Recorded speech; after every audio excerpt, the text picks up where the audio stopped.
Yeah. I'm kind of curious if this is an instant group and whatnot. Those that are in the audience right now, are there particular pilot programs with regard to data that you guys may be undergoing right now? Are there elements with regard to automation, or are there specific elements within kind of the data realm that you guys are currently struggling with or in the process of undergoing that you can just kind of talk openly about? We have time to do this, and we don't want to just talk to you about things that may not be necessarily. And you don't have to share your agency or organization either. I don't want to pin anybody, but yes, sir. I think that one of the biggest problems is that organizations, they tend to have a massive amount of data, either knowingly or unknowingly. And the big challenge is, okay, we have all of this data. What can we do in order to add value? What can we do with that data in order to add value to our customers? Because that particular view will require for the person to be a visionary, not only explore the typical kind of things, but to go beyond and above that. So how is it that you guys can assist in that? So again, back to one comment I made was, you know your data better than us, right? So again, if you work for Burger King and you said we have all of this information on customers, on preferences, on times that people prefer certain items better than other, and I'm way out of my league here. I shouldn't have picked that one, but the point being is, then we go talk to the owner of the data at Burger King on all those different things that they care about, primarily marketing and sales, right? But if you have stored all that data and you haven't leveraged that, which I'm sure Burger King has, but if you haven't, then we as an organization come in and help you become your own visionary.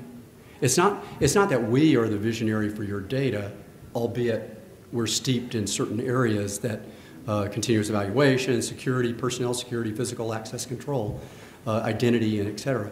But we think because of the way we're thinking from a data science perspective and understanding where to guide you on better understanding your data, that we can help you with those epiphanies. And that's also, you get, like, let's say there's 20 things that would come out of a wonderful session, but we only identified 3 or 4 during this collaborative, meeting that we have.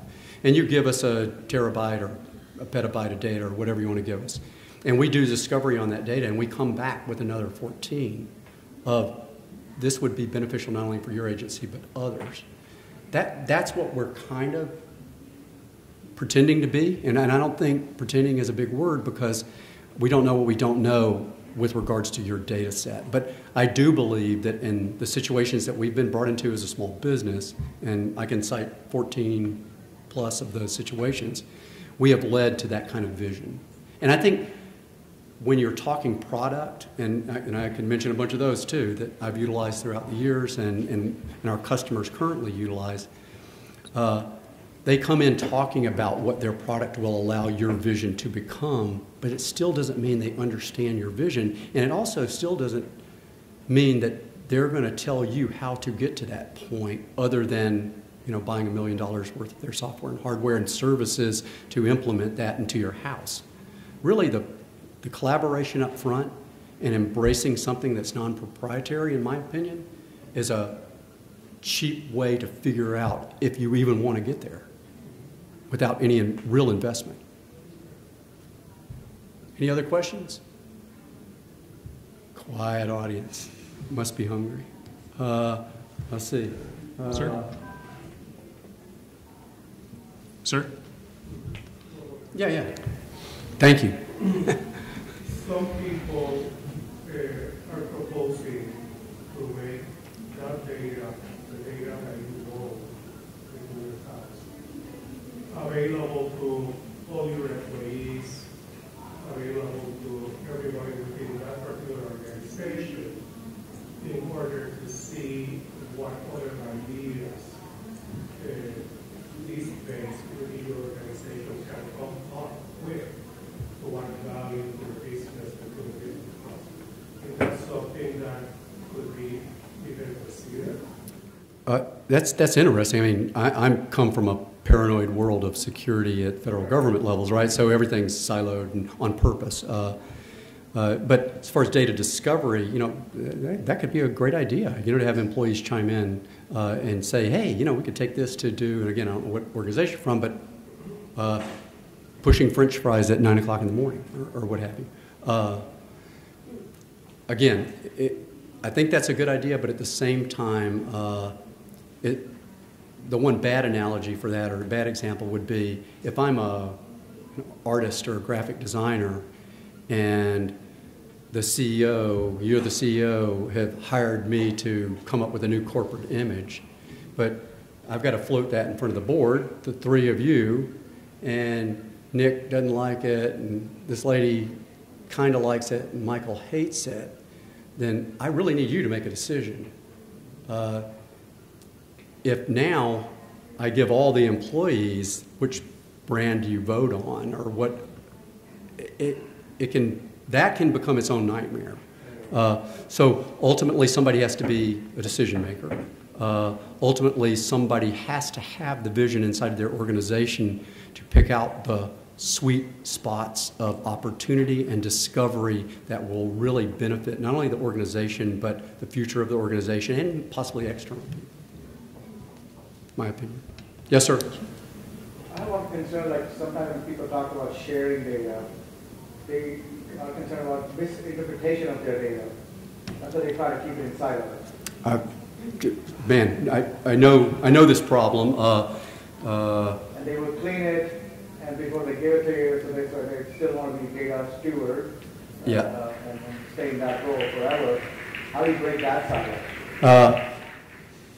So again, somebody has to own this, right? And somebody also has to be able to put the kibosh on somebody that is misinterpreting something and call them out on why they misinterpreted X and make sure that that's public within inside of your organization. So I can think of several examples where people have utilized data within the government organizations that we have supported, and it goes back up to yet another external organization with a spin of paranoia that this program is standing up and this is what that program is going to do, and it's quite the opposite. It's false. And so I would simply say that a CTO or a CIO or whomever is the data owner, again, has to be a leader too. They can't sit back and not sell the vision, and they have to be a strong enough leader to call out erroneous analytics and misuse of data. But the people that are paranoid of that silo, you have to show the benefit on if you ingest their silo into your model for the whole purpose, they also have to be bought into what they're getting out of it as well. So there might be cases of intra or inter-agency support to where if there's a couple of key players that don't want to play, so be it. Show them the wonderfulness of the rest of the silos working together. And hopefully their boss will get a bad report card because they didn't play well with others. Just, you know, one way to shiny object them. I had somebody else? All right.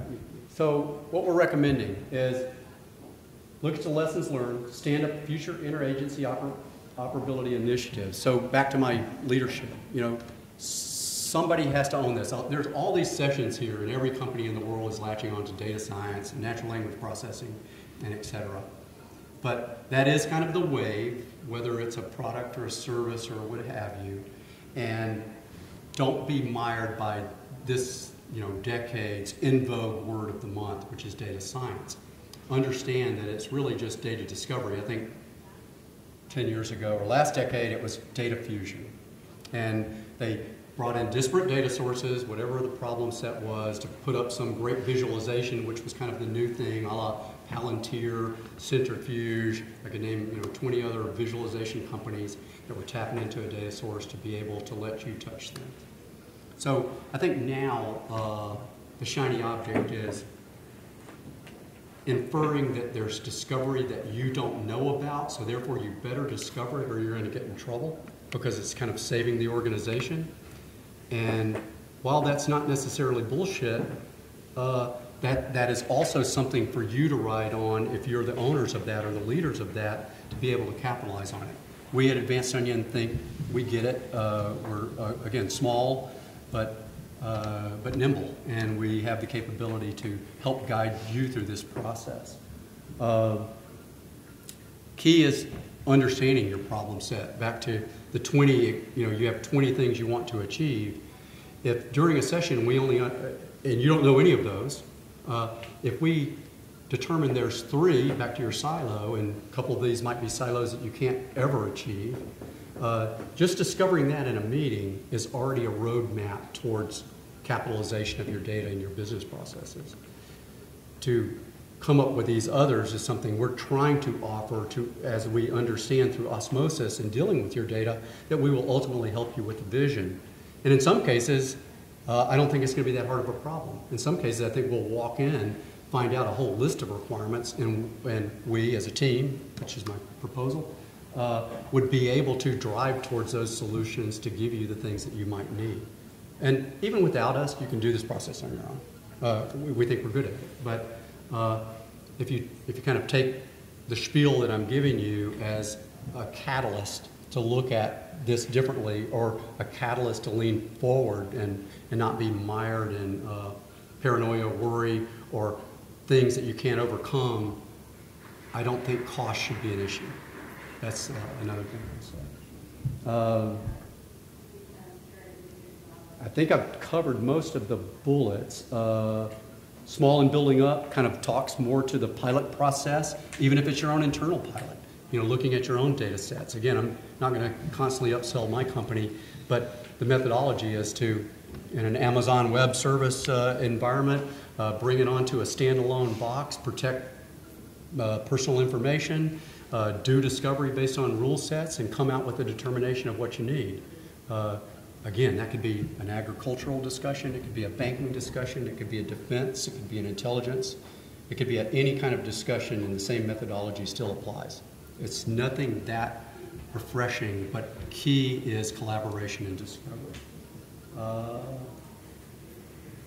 That I believe is it. We have an office here. Michael Maderos is in Sacramento. We are headquartered in Monterey, California. Again, offices in DC. Most of our employees are working on government sites, doing everything from IT programming and planning to intelligence analytics to architectural building to cybersecurity. We also, like I said, are a reseller of multiple technologies. Multiple is a key point there in that we probably represent 5 different data storage vendors. I want to make that point, not bragging that we have 5, because a lot of times data storage vendors want you to be myopically focused on their solution. And we take a hit from a percentage point perspective on how much money we make off of that vendor because we're not myopically focused on them, and we'll always refuse to be, because we don't want to push or pimp a product that doesn't fit into your capabilities. Michael, anything? Yeah, again, just we are such an intimate group here. We love to ask the question of what are some of the true and biggest challenges that you guys have as individuals or agencies that you're representing right now. I'm hearing from my own client base that the challenge of sharing data internally within an agency is problematic. People just being very technical over their data and not wanting to share from a security standpoint because they haven't done that? Or is it challenges of understanding the elements of automation in order to kind of take your skeleton crew that you guys have working on various projects and then making the most out of it? Or, are you guys having issues working with other agencies here in Sacramento or maybe even in the federal space? What are those things? I want to take this time to, again, open this up to a discussion standpoint. So. Yeah. Anybody? Yes, ma'am. So I would say that I think sharing data internally we've got down pretty good. It's sharing data with other agencies or departments outside of our organization that is the challenge. Would you mind saying your organization? Franchise Task Board. Okay. So we share data with a lot of different agencies, but getting those data sharing agreements and all the details down Right. takes a lot of time. It involves a lot of statutory research that we have to do, and then when we get the IRS involved, it's even More bogging. more complex. So I think that the interagency data sharing It's harder. is Yeah, and the same thing with the programs that we've worked on. We've assisted in both legal and privacy, and the federal government is called a systems of record notice. So in order to be able to ingest, data from the Department of Justice into the Department of Defense, for example, there has to be an agreement on exactly how you're going to utilize that data and who that data will ultimately service. And anything left and right of that is illegal. So in building these models of multiple data sets and ingestions, it's not simply the systems of record notice for the different pieces of data that you're ingesting, it's also how to cross-collaborate all of those legally and from a privacy law perspective. So I feel you, but again, if you have a common vision and you involve the lawyers early on to make sure they're part and partisan of the guidance as opposed to being, all due respect to any lawyers in here, the blockers of things once you get to the 90-yard line. That's key. We've established a pretty good process to bring the attorneys to the table, and as well as our IT folks, and I'm the privacy officer, so I'm always right at the table. Yeah. But still, it's really a challenge to come up with a common process across agencies. Yeah. You didn't invent that. But yeah, all I can say is that's going to be part of it always. But if you have, one other thing is, in the program that I was referring to, thank God that the Secretary of Defense mandated that this will occur by this date. So when you would hit a legal block, for example, we would throw up the card and say, hey, you're blocking this. Please find a way to do this. Again, not that we're going around anything that shouldn't be going around, but excuse my language, get off your ass and let's get this done. So I think another thing that can help, at least has helped us in some situations, is to absolutely quantify the benefits of sharing the data, because when we didn't have the dollars tied to it, right. there was a lot harder, and it was a much harder process. Now that we've found a way to actually quantify the benefits of sharing that data with our sister agencies, for example, it has kind of smoothed out, but again, it's still such a challenge. Yeah. No, it's definitely work, and we've been on the long road on several of our programs, but I'm sure your woes are analogous to a lot of other people's woes. But again, you have to stay excited about what the art of the possible is and what you're trying to do on a good term, if you will. And those goals, I think, are ultimately what makes government better for the people. So again, I'm a capitalist now after being a socialist for 21 years in the Army. But yeah, no, I mean, that's key. It's key to look at it that way. Yes, ma'am. Going back to I'll go over the beginning when you're talking. I think my biggest problem is we have all of this raw data, and then we take it and we want to normalize it, is what we call it, into smaller data sets. So then things that are similar, we want them to be in the same category, and trusting that my algorithms are correct to give me the information that I'm really looking for. So it's kind of a challenge where you're saying you kind of get biased, and then you go and you say, okay, let me just look at the raw data and do a summation. Well, why am I getting this number? But I think my algorithm is correct, but I'm actually getting this number, and translating to make sure that it's correct is sometimes my challenge that I'm having. Brad? So I think it's important to develop competing techniques and methods in a way that you're always testing your assumptions as far as what is the problem and what are my competing hypotheses, and being able to add value to this problem. So the other thing that we oftentimes recommend to some of our customers is, hey, is this a problem that we can transform into a data problem? And if so, what would that framework look like, and what tools would we use? What would be the ideal method? What would be our reference point to start this program? And then from there, as you start to gain some momentum and get more and more involved with it, maybe more data or maybe different items start to emerge, you can start tuning and tweaking your model to hopefully enhance the overarching results, so that you can have some. So you can have something that would be available for production. So are your models always changing and evolving, or do you kind of find one and then work with it, and just kind of, it's never going to stay stagnant, but once you find something that's working for you, how often do you go back and reanalyze that to make sure that it's still what you need, or is that something hasn't evolved? No, that's a great question, and that's something that our technique currently employs various evolving methods, so that we can go back and we can look, depending on the problem set or the mission that we're supporting, looking at, okay, do we need to look at this on a weekly basis? Do we need to look at this on a monthly basis, or maybe biannually? What are the methods that we need to employ specific to this customer's needs? And that's something that takes some time to figure out that Goldilocks zone, right, where it's not too hot, not too cold. But at least with some of the models that we're developing, it's been interesting to see how that plays out as far as what is the best recommendation for our customers' needs. So, did I answer your question? Yeah. Oh, okay.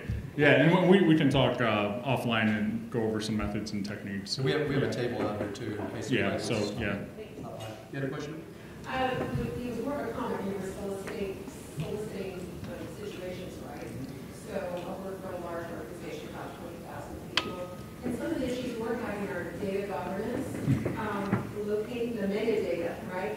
Who are the caretakers, what kind of data? We might have redundant data sets for the same data, a lot of geospatial data. And then also we have the initiative to be transparent and accountable. So the whole data visualization, making that available to our stakeholders, the public.